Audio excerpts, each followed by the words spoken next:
প্রিয় ছাত্রছাত্রীরা, Vidyasagar science অলিম্পিয়াডের layer 1 পরীক্ষাটি গত 15ই জুন হলো। তা এই পরীক্ষায় কি প্রাইজ আছে এবং কারা লেয়ার 2তে কোয়ালিফাই করবে সেই বিষয় নিয়ে আলোচনা করব। ভিডিওটা শেষ পর্যন্ত দেখো, তাহলে পুরো বিষয়টা ক্লিয়ার হয়ে যাবে। এসো আলোচনা শুরু করি। দেখো, বলছে top 3 candidates provided they have scored at least 40% of total marks in layer 1 examination। অর্থাৎ লেয়ার 1 যে এক্সামিনেশন হয়েছে তাতে অন্ততপক্ষে তারা 40% যারা মার্কস পেয়েছে, সেরকম top 3 candidates of each unit, অর্থাৎ প্রত্যেকটা ব্লক বা প্রত্যেকটা মিউনিসিপ্যালিটি, ঠিক আছে, will be awarded a book grant of ₹1000।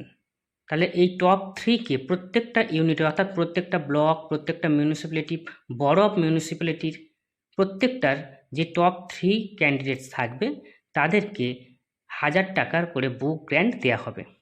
তবে একটা কন্ডিশন আছে, তারা যে টপ 3 হচ্ছে তারা যেন অ্যাটলিস্ট 40% মার্কস পায়। ঠিক আছে, আচ্ছা।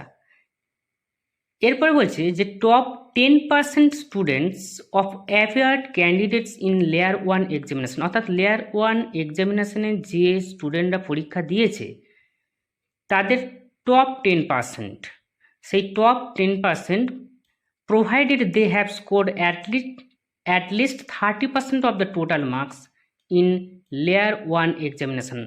তাহলে ওই 10% যে টপ স্টুডেন্টস আছে তাদেরকে অ্যাটলিস্ট 30% মার্কস পেতে হবে। অফ ইচ ইউনিট, মানে প্রত্যেকটা ইউনিটের, অর্থাৎ প্রত্যেকটা ব্লক, প্রত্যেকটা মিউনিসিপ্যালিটি, প্রত্যেকটা বড় of municipality qualify second level and this students will be acknowledged by participation certificate.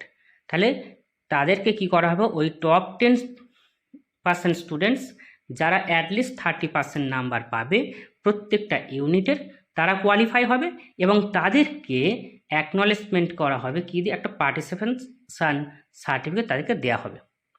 ঠিক আছে, এছাড়াও apart from that students wheel score 50% of the total marks, যারা টোটাল মার্কসের 50% পাবে will qualify for the layer 2 examination.